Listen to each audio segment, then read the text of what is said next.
Jadi bagaimana eksistensi atau keterjadian, bagaimana kelengkapannya, bagaimana hak dan kewajiban, bagaimana nilainya, penyajian itu harus kita harus paham ini. Kalau kita sebagai seorang auditor maupun seorang akuntan, apakah kita telah mencatat dengan benar, apakah kita sudah mencatat dengan lengkap, apakah semua hak dan kewajiban kita sudah kita catat gitu. Atau sebagai auditor mengaudit apakah hak dan kewajibannya semua sudah dicatat gitu.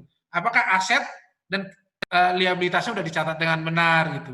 Nah, itu asersi manajemen atas laporan keuangan itu sangat penting. Dan ini keluar nanti di ujiannya. Oke, bukti audit. Bukti audit yaitu data akuntansi, informasi pendukung. Jadi ada data akuntansi, ada bukti pendukung. Baru syaratnya adalah harus cukup dan kompeten. Jadi syarat bukti itu harus cukup dan kompeten. Data akuntansi ada buku jurnal, buku besar, pedoman akuntansi terkait, catatan informasi dan memo. Ini kan zaman dulu nih buku jurnal. Tapi ini pun kan tetap biarpun sebagai IT pun tetap ada buku jurnal kan. Ada debit kredit, nanti ada bisa dikeluarkan tergantung dari software si perusahaan. Tinggal dikeluarin. Oh, tetap base-nya adalah buku jurnal dari transaksi di jurnal. Nanti mau dikeluarin buku pembantu istilahnya atau listingnya, daftarnya kan itu kan tergantung softwarenya mampu enggak gitu loh mengeluarkan oh saya mau listing buku pembantu Vikaset, saya mau bantu kan tinggal dikeluarkan dari software. Jadi ya ini tetap base-nya semua dari jurnal gitu. Dasar menjurnalnya apa? Yaitu standar akuntansinya bagaimana gitu. Jadi kita harus belajar tetap standar akuntansi. Jangan kita menjurnal kalau kita nggak mengerti standarnya gitu ya. Tetap kalau jurnal biasa mungkin pendapatan sama ini, tapi pengalaman saya berapa kali tes lulusan sarjana akuntansi, berapa kali saya tes kalau ujian masuk di kantor, jurnal aja kadang-kadang bingung. Jurnal pembelian, jurnal penjualan, kadang-kadang aja bingung. Gitu. Jadi ya wajar lah mungkin lupa atau grogi gitu. Tapi kalau coba kita tanya ini jurnalnya seperti apa, kadang-kadang mereka juga bingung gitu. Jurnalnya seperti apa. Ya. Nah, itu baru kalau seorang auditor ya itu dokumen kita minta konfirmasi, baru ada kuesioner, pertanyaan-pertanyaan, observasi, inspeksi. Tadi kita udah bilang pemeriksaan fisik, gitu ya. Informasi yang dikembangkan oleh auditor. Jadi kita juga mengembangkan informasi yang lain. Contohnya bagaimana nih going konsep perusahaan, bagaimana nih perusahaan bisa berjalan dengan baik, bagaimana ini manajemennya risk taker apa bukan gitu.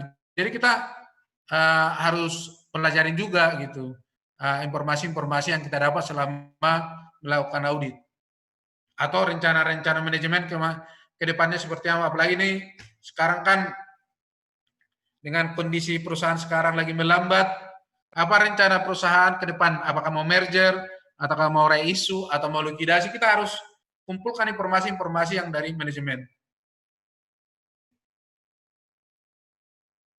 Nah ini, kecukupan bukti adalah tergantung daripada materialitas dan risiko ekonomi, besar dan sifat populasi. Ini saya pikir juga ada ini. Kompetensi, tadi kita juga harus kompetensi bukti seperti apa? Ya harus buktinya harus adalah yang relevan gitu loh. Sumbernya juga adalah sumber yang benar, jangan fotokopian. Ya kita harus adalah benar-benar otentik, benar enggak? Waktu yang pas gitu loh, waktunya gitu. Jadi buktinya itu waktu di laporan itu adalah benar untuk dicatat di waktu yang periode yang sebenarnya. Jangan-jangan penjualan di bulan Januari ditarik jadi penjualan di bulan Desember supaya pendapatannya bagus, supaya laporan keuangannya bagus. Dan dokumennya itu adalah bukti itu adalah objektivitas. Jadi adalah benar-benar apa namanya? Bukti itu sah gitu loh, enggak asal-asal bukti bohong gitu loh, bukan bukti yang palsu gitu. Ya. Dibilang ada pembelian, tentunya nggak ada pembelian. Saya udah pernah juga mengaudit seperti itu. Jadi dibilang ada pembelian bahan baku, tentunya nggak ada.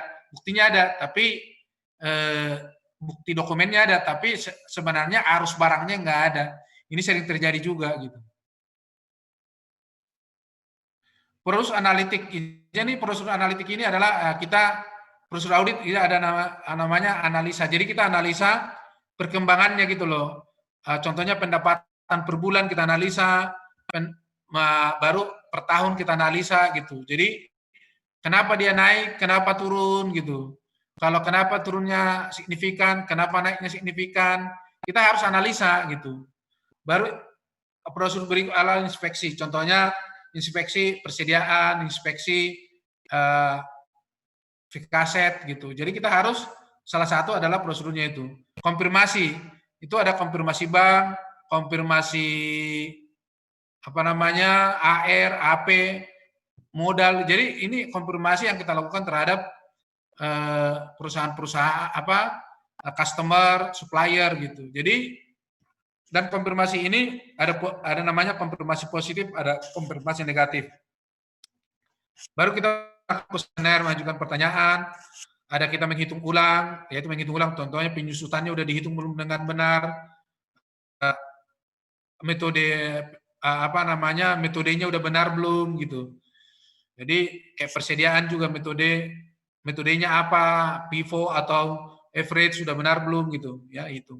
Telusur maksudnya tracing. Jadi kita telusuri dia prosedurnya dokumennya benar nggak, mulai dari pembelian, penjualan, pembelian mulai dari gudang sampai nanti barang masuk ke gudang itu prosedur pembeliannya seperti apa. Kita harus telusuri, tracing dokumennya. Baru vouching, kita vouching dokumennya, kita cek fisik dokumennya. Baru kita melakukan pengamatan terhadap transaksi ataupun terhadap perusahaan-perusahaan itu, terhadap fisiknya, baru terhadap dokumen-dokumen yang di-provide oleh perusahaan. Tes ulang, maksudnya kita cek ulang lagi penyusunan yang dibuat klien, ya kita bisa cek ulang lagi, atau perhitungan yang metode yang dilakukan oleh klien benar enggak gitu. Contohnya dia metode double declining atau metode straight line, itu kita tes benar enggak, konsisten enggak dia gitu. Baru teknik berbantuan. Sekarang ini kebanyakan sekarang karena semua udah pakai IT, sekarang semua audit udah harus pakai teknik audit, udah berbantuan komputer sekarang. Jadi Departemen Keuangan sendiri udah mengeluarkan namanya Atlas ya. Mungkin Pak Agus sama yang lain udah, kalau yang di kantor akuntan tahu ini ya, Atlas ya. Ada Pak. Udah tahu Pak yang Atlas ya, yang dari Departemen Keuangan ya? Tahu Pak, tahu. Tapi kalau perusahaan gede nggak bisa Pak. Belum Pak, belum. Tapi belum dipakai. Iya, tapi bisa dimodifikasi sih sebenarnya. Ya. Evaluasi perolehan bukti memenuhi standar pekerjaan lapangan dilakukan sepanjang audit untuk setiap asersi, digunakan sebagai dasar pemberian opini. Itulah. Jadi ujung-ujungnya adalah pemberian opini terhadap laporan keuangan perusahaan gitu.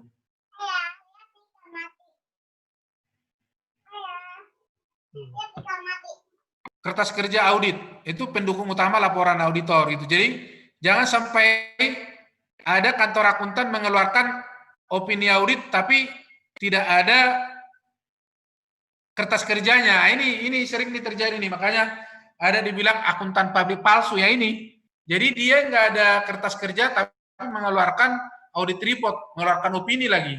Nah ini namanya sekarang lagi banyak diselidiki sama P2PK maupun IAP karena banyak kantor akuntan yang ada beberapa kantor akuntan palsu itu, jadi memalsukan opini, memalsukan audit report perusahaan gitu. Kertas kerja itu apa sih fungsinya? Kertas kerja itu kan pendukung utama dalam laporan auditor, alat koordinasi dan supervisi, bukti audit telah sesuai dengan standar auditing, pedoman audit tahun berikutnya. Udah pasti, jadi kalau kita memberikan opini nggak ada kertas kerja, kayak saya baru-baru ini kan diperiksa P2PK, setiap tahun kita kebetulan rutin diperiksa P2PK nih. Jadi tiap tahun partner kita gantian diperiksa. Yaitu pertama kan yang diminta kertas kerja. Cuman kalau dulu kemarin kan masa COVID ini ya itu kembali udah canggih. Kita mengirimnya nggak hard copy lagi kayak P2PK. Kita cukup kirim soft copy-nya gitu. Jadi mereka meriksa udah di Departemen Keuangan, nggak perlu datang ke kantor kami lagi. Gitu. Meeting-meeting pun dengan P2PK udah pakai Zoom. Kalau dulu mereka hampir 3 minggu di kantor melakukan review terhadap kertas kerja. Kalau sekarang mereka nggak perlu datang kantor, kita kirim aja apa data-data yang diminta, kita kirim by email, di Google Sheet kita masukkan gitu loh, Sheet gitu. Jadi udah nggak perlu mereka datang, mereka tinggal ngambil dari situ aja, gitu. Apa yang mereka butuhkan. Alat koordinasi dan supervisi ya jelas. Jadi kalau manajer atau supervisor mau melihat kertas kerja itu ya dari untuk mengkoordinasinya adalah untuk mensupervisi itu dari kertas kerja itu. Bagaimana seorang supervisor tahu kerjaan anak buahnya atau apa yang akan diaudit kalau nggak ada kertas kerja gitu. Baru nanti partner melihat apakah audit itu telah sesuai dengan standar auditing gitu. Jadi tetap SPAP. Apakah cara kerja anak buahnya atau cara kerja kita, kayak kita diperiksa P2PK, apakah auditnya yang kita lakukan itu udah sesuai dengan standar auditing yang dikeluarkan oleh IAP.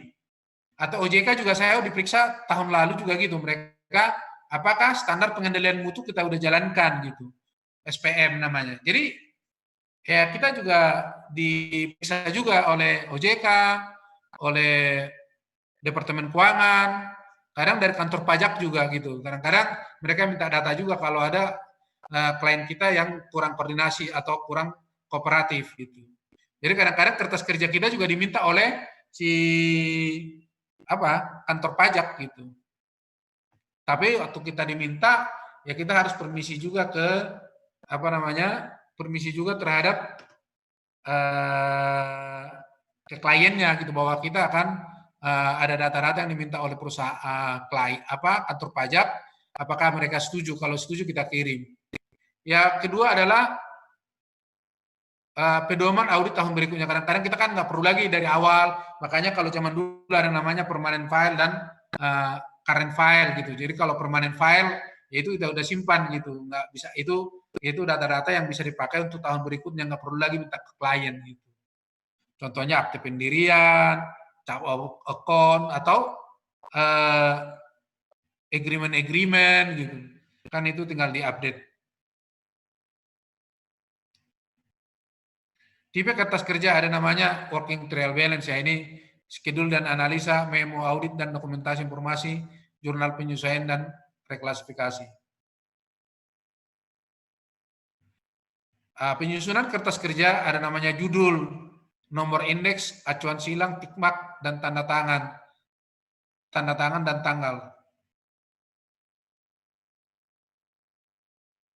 Kertas kerja siapa aja yang review kertas kerja harus direview oleh supervisor, manajer audit, dan partner. Jadi partner juga nggak boleh hanya tanda tangan.